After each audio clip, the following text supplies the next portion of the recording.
কোনো বৈদ্যুতিক মোটর কিংবা মেশিন নেই, তবুও অনবরত বের হচ্ছে স্বচ্ছ পানি। ভূপৃষ্ঠ থেকে দীর্ঘ ১৫ বছর ধরে এভাবেই পানি বের হচ্ছে শ্যালো মেশিনের এই পয়েন্ট থেকে, যা স্থানীয়দের কাছে বিস্ময়ের সৃষ্টি করেছে।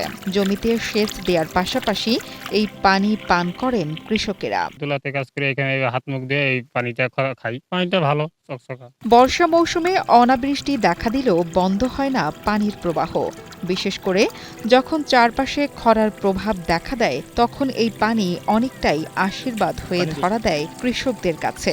মেশিনের ব্যবহার না থাকায় এই পানি বিনামূল্যে ব্যবহার হয় কৃষি জমিতে, ফলে কমে আসে উৎপাদন খরচ। এই পানিটা আমরা যখন বৃষ্টি টিষ্টি না হয়, তখন আমরা এই পানিটা চারিমুড়ে আইল বান দিয়া আমরা ভুঁইয়ে পানি দেই।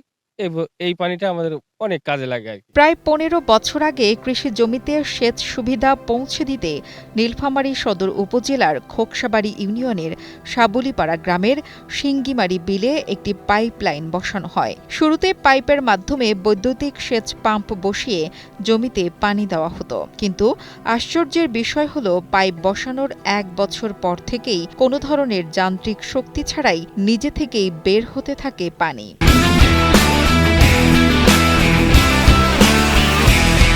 প্রায় ১৫ বছর কাছাকাছি বোর্ডিং করার বয়স।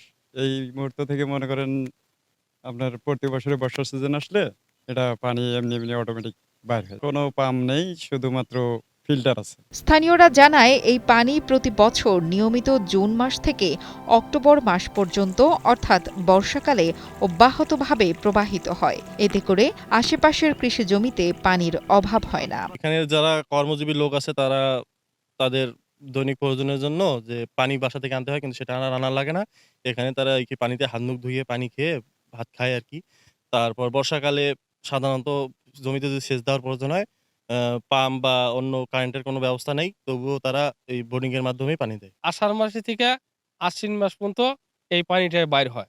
তারপরে আর বাইর হয় না। ফির আবার মনে করো আষাঢ় মাস থেকে বাইর হয় আশ্বিন মাস পর্যন্ত এই।